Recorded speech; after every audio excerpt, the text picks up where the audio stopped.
Assalamualaikum, hai semua. Saya Cikgu Faiz, Cikgu Sains anda. Untuk video kali ini, Cikgu nak ajar kadar tindak balas. Ini adalah silibus kolej vocational untuk Sains semester 4. Untuk video kali ini, kita hanya akan belajar 1.1.1 iaitu menjelaskan melalui contoh tindak balas cepat dan tindak balas perlahan dalam kehidupan harian. Are you ready? Jom kita mula. Okay, awak semua pernah masak kek tak? Cuba tengok beruang comel ni. Apa dia tengah buat? Ada hint-hint dekat gambar ni. Dia nak masak kek. Jadi tangan dia yang comel ni tengah kacau bahan-bahan buat kek. Apa bahan buat kek? Tepung, gula, telur, mentega, esen vanila, perasa, pewarna. Macam yang ada dalam gambar ni. Nampak? Kita campurkan semua bahan-bahan. Okay, bila ada bahan buat kek, barulah wujud hasilnya iaitu betul, kek. Kenapa cikgu cakap macam ni? Untuk apa cikgu tunjuk gambar ni? Sebab dia ada kaitan dengan kita punya tajuk iaitu tindak balas. Okey, tindak balas perlukan dua benda ni iaitu bahan dan hasil. Okey, definisi tindak balas kimia. Tindak balas kimia merupakan satu proses pertukaran bahan tindak balas untuk menghasilkan hasil tindak balas. Maksudnya di sini bahan tindak balas tu dia akan bertukar jadi hasil. Sama lah macam mana pembuatan kek tu tadi. Kita guna tepung, serbuk penaik, telur, gula, perasa. Itu adalah bahan buat kek. Kita campur-campurkan mereka, kita masak, akan terhasil menjadi kek. Kek tu adalah hasil. Jadi untuk tindak balas, wajib dua benda ni. Kena ada bahan, kena ada hasil. Ibarat macam kita buat kek. Penting ke untuk ingat analogi buat kek? Penting untuk awak faham pula graf ni. Jom kita tengok. Belah kiri, okay, di sebelah kiri adalah kuantiti bahan tindak balas. Belah kanan, kuantiti hasil tindak balas. Perbezaan yang ketara antara dua graf adalah kuantiti bahan. Okay, kuantiti ni ayat lain dia adalah jumlah. Okay, kuantiti bahan tindak balas semakin berkurang dengan masa. Maksudnya, masa semakin berjalan, kuantiti bahan tu kurang, tak ada. Okay, berbanding dengan kuantiti hasil, dia akan bertambah dengan masa. Maksudnya semakin masa berjalan, hasil tu akan jadi banyak, dia meningkat. Kenapa? Bahan tu, dia akan bertukar jadi benda lain iaitu kek. Kita dah tak nampak dah kek tu dalam bentuk campuran tepung, campuran pewarna. Dia akan berubah menjadi kek yang spongy yang kita boleh makan.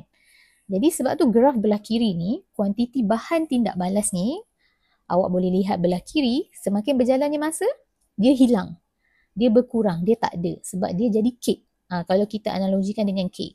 Belah kanan pula, semakin bertambah masa, kuantiti hasil juga meningkat. Sebab dia sekarang wujud sebagai benda baru, iaitu kek.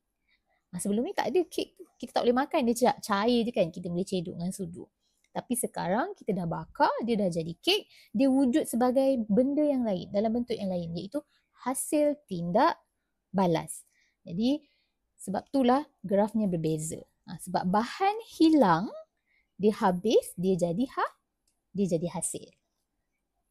Boleh faham? Kalau boleh faham, jom kita bergerak ke slide berikutnya.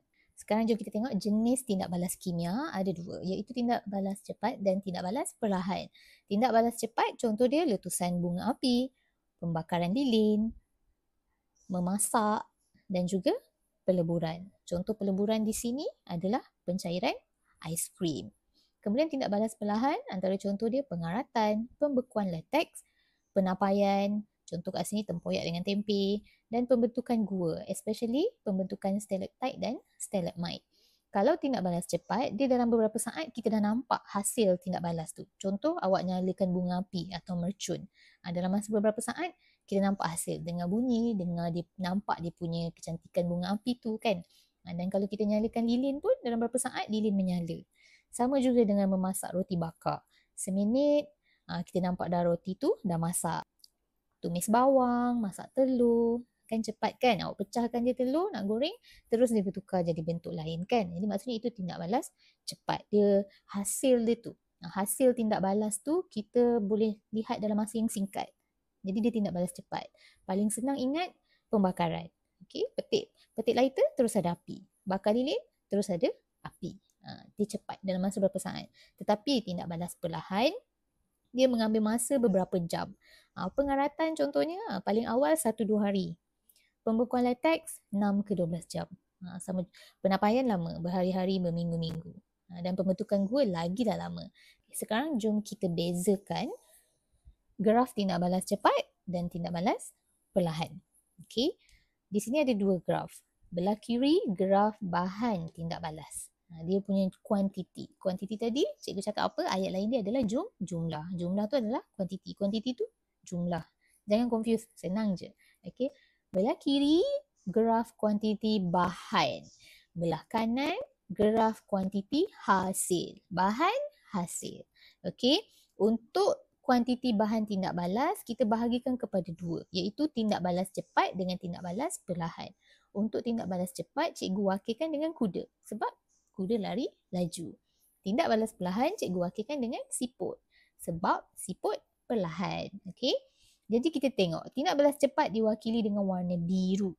Tindak balas perlahan diwakili dengan warna merah. Untuk kuantiti bahan tindak balas, okey, kuantiti bahan tindak balas akan berkurang dengan cepatnya dalam tindak balas cepat. Manakala untuk tindak balas perlahan, kuantiti bahan tindak balas akan berkurang dengan perlahan. Sebab nama dia, bila dia tindak balas cepat, kuantiti bahan dia akan berkurang dengan cepat. Bila dia tindak balas perlahan, kuantiti bahan dia berkurang dengan perlahan. Dia tally dengan nama dia. Okay. Bila dia berkurang dengan cepat, graf dia lebih rendah ke bawah. Okay. Kalau dia berkurang dengan perlahan, graf dia naik sikit. Okay, boleh tengok line merah ni atas daripada line biru dekat graf kuantiti bahan tindak balas. Kemudian kita pergi kepada graf kuantiti hasil tindak balas. Okay, macam biasa, tindak balas cepat diwakili oleh warna biru, iaitu ada ikon kuda. Tindak balas perlahan diwakili oleh warna merah, ada ikon siput. Okay. Untuk kuantiti hasil pula, kalau dia tindak balas cepat, maka kuantiti hasil tu pun akan bertambah dengan cepat. Sama macam nama. Kalau dia tindak balas perlahan, kuantiti hasil tu pun akan bertambah dengan perlahan. Okay. Cumanya dia terbalik dengan graf sebelum ni. Kalau dia tindak balas cepat, hasil tu akan bertambah dengan cepat, maka graf biru untuk tindak balas cepat tu dia mesti lagi tinggi daripada tindak balas perlahan. Itu saja dari cikgu. Cikgu harap video ni bermanfaat untuk awak semua. Saya Cikgu Faiz, Cikgu Sains anda. Bye!